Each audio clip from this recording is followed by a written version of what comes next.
The Book of Esther, chapter 1.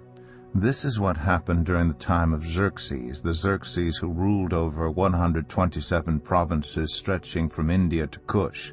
At that time King Xerxes reigned from his royal throne in the citadel of Susa, and in the 3rd year of his reign he gave a banquet for all his nobles and officials, the military leaders of Persia and Media. The princes and the nobles of the provinces were present. For a full 180 days he displayed the vast wealth of his kingdom and the splendor and glory of his majesty. When these days were over, the king gave a banquet lasting 7 days in the enclosed garden of the king's palace, for all the people from the least to the greatest who were in the citadel of Susa. The garden had hangings of white and blue linen, fastened with cords of white linen and purple material to silver rings on marble pillars. There were couches of gold and silver and a mosaic pavement of porphyry, marble, mother of pearl, and other costly stones. Wine was served in goblets of gold, each one different from the other, and the royal wine was abundant, in keeping with the king's liberality. By the king's command, each guest was allowed to drink with no restrictions, for the king instructed all the wine stewards to serve each man what he wished. Queen Vashti also gave a banquet for the women in the royal palace of King Xerxes. On the 7th day, when King Xerxes was in high spirits from wine, he commanded the 7 eunuchs who served him, Meuman, Biztha, Harbona, Bigtha, Abagtha, Zithar, and Carcass, to bring before him Queen Vashti wearing her royal crown, in order to display her beauty to the people and nobles, for she was lovely to look at. But when the attendants delivered the king's command, Queen Vashti refused to come. Then the king became furious and burned with anger.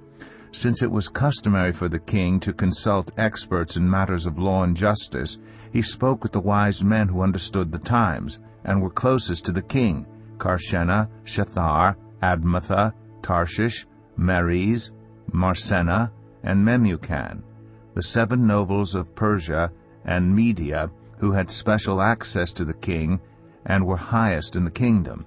According to law, what must be done to Queen Vashti? He asked. She has not obeyed the command of King Xerxes that the eunuchs have taken to her.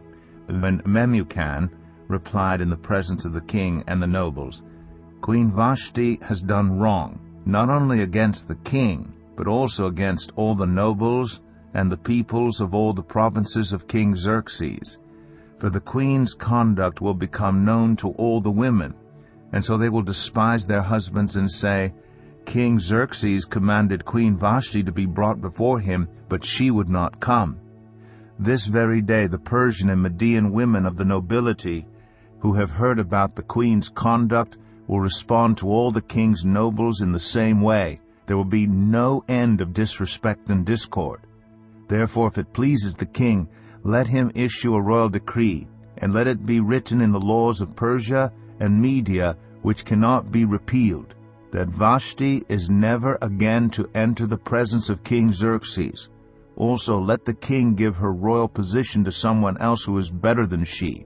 Then when the king's edict is proclaimed throughout all his vast realm, all the women will respect their husbands, from the least to the greatest. The king and his nobles were pleased with this advice, so the king did as Memucan proposed. He sent dispatches to all parts of the kingdom, to each province in its own script, and to each people in their own language, proclaiming that every man should be ruler over his own household using his native tongue.